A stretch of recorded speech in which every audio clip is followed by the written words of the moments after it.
Despite a 90-day truce in the U.S.-China trade war, small businesses caught in the crossfire are worried about their future. Higher tariffs are also impacting the alcohol industry. Some distillers trying to market outside the U.S. are getting caught in the crossfire.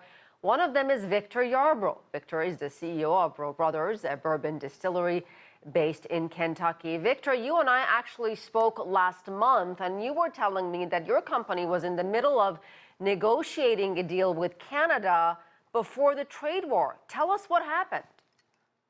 That deal is still paused indefinitely. So we've had additional correspondence from Canadians, and this is well beyond tariffs at this point. It's actually personal. So we have to have a whole relationship reset with Canada right now to get any type of products into Canada. So no deal in Canada right now. So what are your options at this point? So we're currently looking at a few other continents, actually. We're zooming in on actually Asia, Japan, China. China was 30%, down from 145. We'd like to get to zero. We're also looking at South America, and we're also looking at India. Europe also has no reciprocal tariffs there, so that's a good thing for us as well. So now we can look going back to France and Germany. I know your business has been hit hard financially.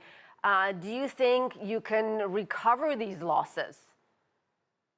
In due time. I don't think it's an overnight thing that will recover, but I think within maybe a year or two, we'll be able to get back and things back in track. So hopefully within the next 6 months, we'll have some type of clarity on which way the tariff situation is gonna go. Victor, I see, and we talked about this last month. You have 3 bottles of bourbon behind you that I see. Hopefully that can punch you up so we can go over those bourbon bottles again.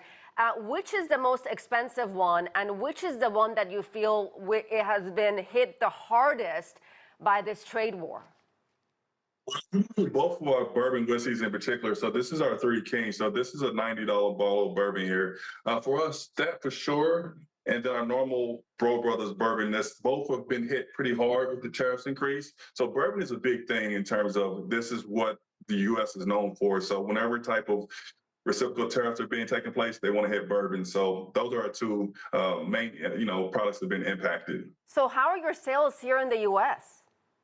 We're actually doing pretty well. We're steady. We can see the consumer confidence just in general, just not the bourbon industry, is kind of halting a bit, but we're steady. We're actually working to go into Oklahoma, new market, as well as New York. So there are a few markets where, hey, we can't export the product. Let's turn inwards into the U.S. and go into some other states. So Oklahoma is one of those states, and New York's the other state.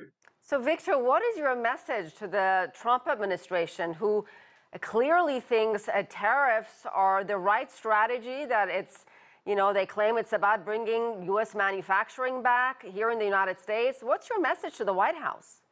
Well, I think from our last conversation, again, they have more information and knowledge about the tariff, the economic component of it, and we're just waiting to see what they, in terms of these negotiations. I think we have 90 days of negotiations taking place. So hopefully within those 90 days of negotiations, we'll be able to come to some type of agreement, whether it be with China, whether it be with Canada, in terms of getting some of these tariffs back to zero. So ultimately, like I said, they have some more negotiating tactics they're going to employ. So we'll see what happens. All right, Victor. Thanks for coming back.